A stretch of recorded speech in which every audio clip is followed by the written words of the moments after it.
President Trump continuing his dialogue with ordinary Americans today in the wake of the Florida high school shooting. The president met with state and local officials from communities affected by school violence just one day after talking with survivors and their families. President Trump talked about the need to fight back, in part by arming teachers and arming coaches. Watch. Instead of advertising, this school has no guns, we are gun-free, you let the people know the opposite. Nobody's going to attack that school, believe me, because they're cowards. They don't want to be shot at. We need to let people know, you come into our schools, you're going to be dead, and it's going to be fast. I like to get things done, and to get this done, we do need defense, but we also need offensive capability. Can't keep having these soft targets. Anyway, the president also focused on real solutions and bringing America together. But you know what? You know what? The national left-wing media was in a total frenzy over these note cards. You see right there that he's holding? The questions prepared for yesterday's meeting with grieving victims were caught on camera, and they were widely ridiculed by news anchors, who I will tell you, they themselves rely on teleprompters, and they rely on notes. In fact, I have known many an anchor that actually scripts out every single question they ask. They never even listen to the darn answer. They're so busy looking at their note cards. Joining me right now, former Trump campaign manager Corey Lewandowski, co-author of the brand new book, Let Trump Be Trump, an inside account of the Trump campaign, if anyone would know. It's Corey. Corey, good to see you tonight. Thank you for having me.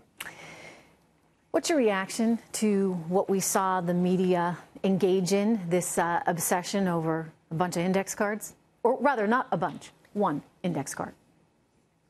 You know, the whole thing to me is really disappointing. You had the president spending time with family members who just lost loved ones in a terrible tragedy, and the media doesn't want to give him the credit for doing what the American people want, which is they want a listener, a person who's going to solve the problems. Instead, they want to look at a note card that he has to understand what's on the card, analyze the card, determine who wrote the card. Look, the point is the president wants to solve this problem that we had in Florida, which was a mentally incapacitated person had an access to a weapon and went on and has alleged to have, killed, 17 people. This individual is alleged to have done that. And let's stop worrying about what's on a note card and let's start protecting our children. Because we're bigger than that, right? I mean, I'd like to think we are anyway. And one of the things that I've been most impressed with him in terms of this particular situation is that he's getting away from sort of the political prisms that have identified this issue on each side in the past. For example, him saying today, folks in the NRA are good people. They're patriots, and I know they want to do the right thing, and they will do the right thing. To me, Corey, that's an example of leading. He's trying to lead his base. He's trying to lead the NRA to a solution that works for everyone, so we don't get bogged down in, extremes. Well, Trish, you're exactly right. And what has happened in the past is people will say any infringement on my gun rights as a legal gun owner is a problem. No one's trying to stop legal gun ownership. I'm a huge Second Amendment guy. I was a police officer in the state of New Hampshire. I love the Second Amendment, but I want to make sure, like every NRA member does, that people have to follow the rules to get their guns. Yeah. And the NRA has been a great institution for training people how to properly use weapons, and how to properly secure them, and how to properly carry them, and how to get your license to do that. The NRA has been great with that, and the president is saying that is an important role. But we cannot allow people who have mental incapacities to have access to weapons and perpetrate the crimes that these people are doing. We have to do a better job. And Corey, you're saying that as a member of the NRA. I mean, I think any person who has respect for guns would agree with that.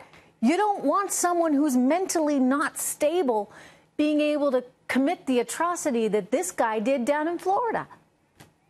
Well, and look, the answer is very simple. You know, we've looked at places that have strict gun rules. Look at Chicago, and I know everyone knows this. 309 deaths in Chicago this year from gun violence. Look at Baltimore, 30 deaths this year in 2018 from gun violence. The people who are buying guns are not NRA members. They're not following the rules. What they're doing is they're usurping the rules. They're changing. They're getting guns illegally. So let's make sure that the access to illegal guns and people who have mental incapacities don't have access. The NRA doesn't disagree with that. They agree 100% with the president on that issue. Here. So that's a place where we can all come together. And I'd point out, you're there in my home state of New Hampshire.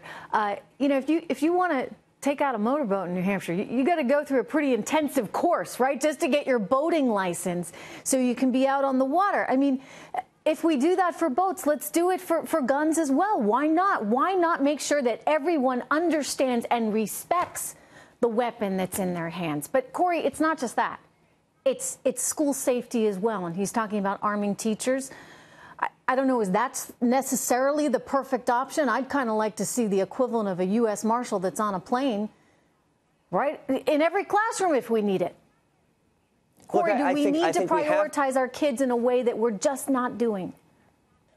Oh, we absolutely have to. Look, I've got 4 children who go to the public schools, and I want to make sure that every day they go there, they come home safely. That's the obligation that we have as parents, and it's the obligation they have as teachers to return our children to us safely. And if that means we have to have doors on classrooms that lock, if we have to relook at this shelter-in-place mentality that the schools have put in place, that you hide under your desk and you wait, maybe we have to look at the way our children are dealing with adversities in the classrooms now. But look, I also think there is a real understanding. Look, in my hometown here in New Hampshire, there is almost always a police car outside the school. There's almost always a police officer at the school, a human resource officer that will deal with the problem if it arises, whether it is with a student or with someone who's trying to get in. We have to protect our children. It is what we owe as an obligation. Absolutely. Corey, thank you very much. It's good to see you tonight.